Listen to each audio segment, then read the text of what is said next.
Thank you, Poe, and thank you, Dr. Harrison, for this opportunity. To the Columbus State Community College family, to our guests, and to our friends, we have come here today to celebrate the accomplishments of our students, and they are worthy of celebration.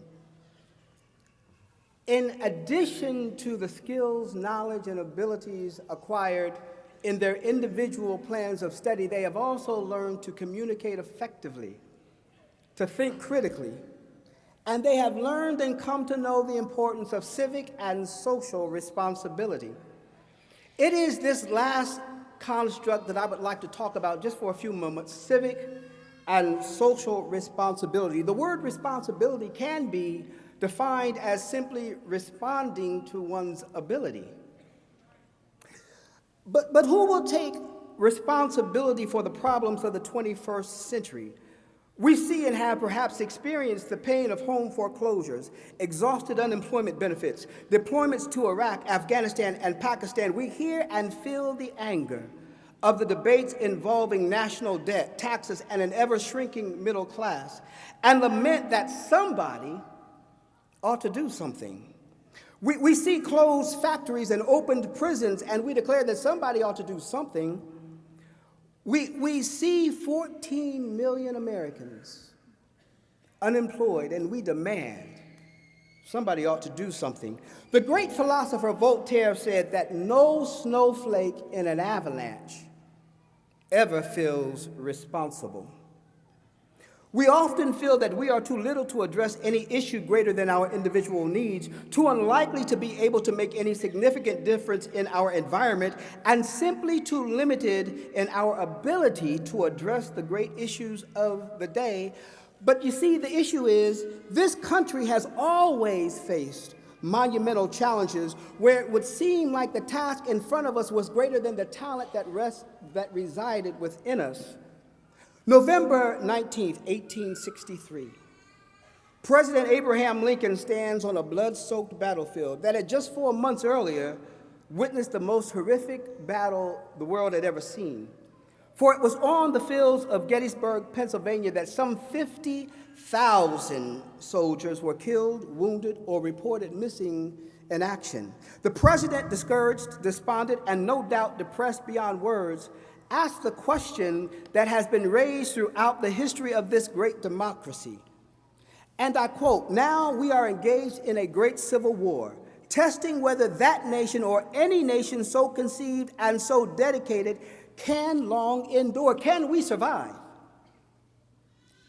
Can we go another year? Can we go another decade? How can a country that would kill 620,000 of its young men on the battlefields of an uncivil war yet survive? How could a nation where neighbor was fighting against neighbor, where brother fought against brother, hope to endure? How could a nation that had judged men not by the content of their character, but by the color of their skin, hope to endure? Yes, this nation has always faced challenges. Some 70 years later, another president facing yet another national crisis would answer the question posed by Lincoln. On a cold inaugural day, with the country firmly entrenched in the depths of the Great Depression, with no unemployment insurance, no welfare, no Medicaid, no Medicare, Franklin Delano Roosevelt boldly answered the question that Lincoln had posed, and he said, "This nation shall endure as it always has endured." You see, it seems that each century is presented with challenges that would cause many to say something ought to be done. But in each century, some have stood up and taken hold of that civic and social responsibility and said, "I will make a difference." It might have been a John Smith or a George Washington, a Frederick Douglass, a Lincoln, a Roosevelt, a King, or a Kennedy. It might have been a Gates, but somebody has stood up and said, "I will make a difference. I will do what is necessary to affect this nation." And look at our brief history shows that many have given much to make sure that this country will yet endure. I'm reminded of a story from the play The Meeting by Jeff Stetson. Jeff Stetson talks about a young Southern country preacher who wanted to go north to seek his fame and fortune. And he goes north, and sure enough, he is very successful. Some years pass, and the little church that he grew up in sends for him to come back and speak for an anniversary. Well, he's pleased to do so, but he decides to take his 10-year-old son to show his little son his roots and where he came from. The day comes for the anniversary sermon, and he proceeds to give one of the finest speeches of his life. He has the congregation moving from one emotion to another. After the sermon, the pastor comes up and says, "John, that was truly a moving sermon. We wish we had some money to give you, but as you can see, we're just a little congregation." John said, "Don't worry about it. Just coming here was thanks enough." He takes his son by the hand, and they begin to walk out of the church when he notices a little box, an offering box. He takes a crisp $10 bill out of his pants pocket, and he places it in the offering. He looks at his son and he says, "Son, see, what I'm trying to teach you is that even when you don't get, it's good to give." He starts to walk down, he starts to walk out, and as he's walking to his car, the pastor comes running and says, John, wait, we can't let you leave without giving you some token of our appreciation." And with that, he puts a crisp $10 bill in his hand, which John readily recognizes that's the bill I just put in the offering box. He takes his son and they sit in the car, but before he starts the car, he looks at his son, says, "Son, I hope this has taught you something." And his son says, "Yes, Dad, it has. If you had given more, you would have gotten more." If you had given more. You see, we might all have to give more if this great nation is to endure than we ever thought possible. There are 3 reasons why I believe that you are uniquely able and capable and perhaps even responsible to give more. 1, you have been prepared. It has been said that there are 2 types of people in the world, thermostats and thermometers. Dr. Harrison, a thermometer is useful for telling you what the temperature is. If the temperature is cold, the thermometer will tell you that it's cold. If the temperature is hot, the thermometer will tell you, yeah, it's hot. But if you want to adjust the temperature, you need a thermostat. For you see, a thermostat can go into any room and actually change the climate. In the workplace, in our neighborhoods, in our schools, in our religious institutions, we have too many thermometers. People who are willing to declare what is wrong, what needs to be fixed, and what is simply outrageous. In a time of crisis, we need more thermostats. Individuals who have the ability to solve problems, not just identify them.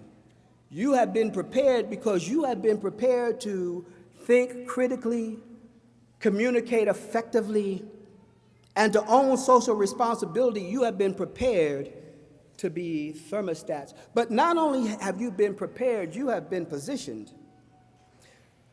If the world's population of just under 7 billion people were condensed down to a village of 100 people, only one of those people would have a college degree.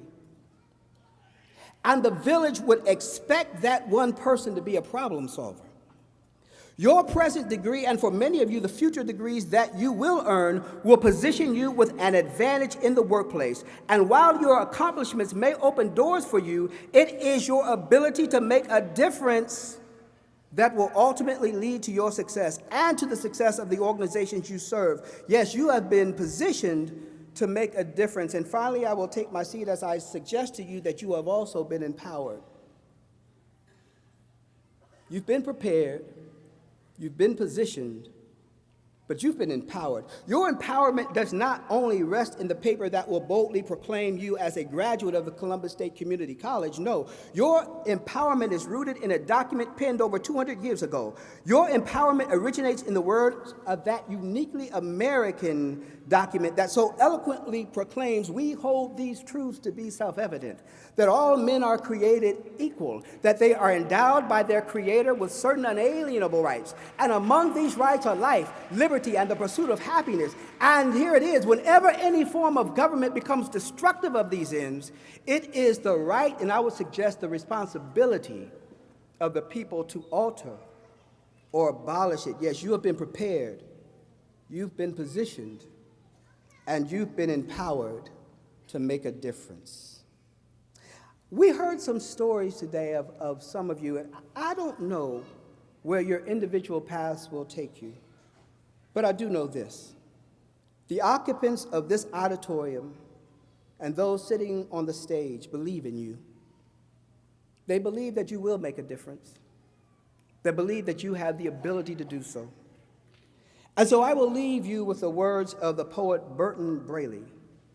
And Burton Braley simply said that if you want a thing bad enough to go out and fight for it, bad enough to work day and night for it, to give up your time and your peace and your sleep for it, if all life seems empty and useless without it, and all that you dream and you scheme is about it, if you will gladly sweat for it, fret for it, plan for it, lose all fear of opposition for it, if you will simply go after that thing that you want with all of your capacity, strength, and sagacity, faith, hope, and confidence, stern pertinacity, if neither cold poverty, famished and gaunt, nor sickness, nor pain of body or brain can turn you away from that thing that you want, if dogged and grim you besiege and beset it with the help of God, my friend, you'll get it because you've been empowered, you've been positioned, and you've been prepared. God bless you.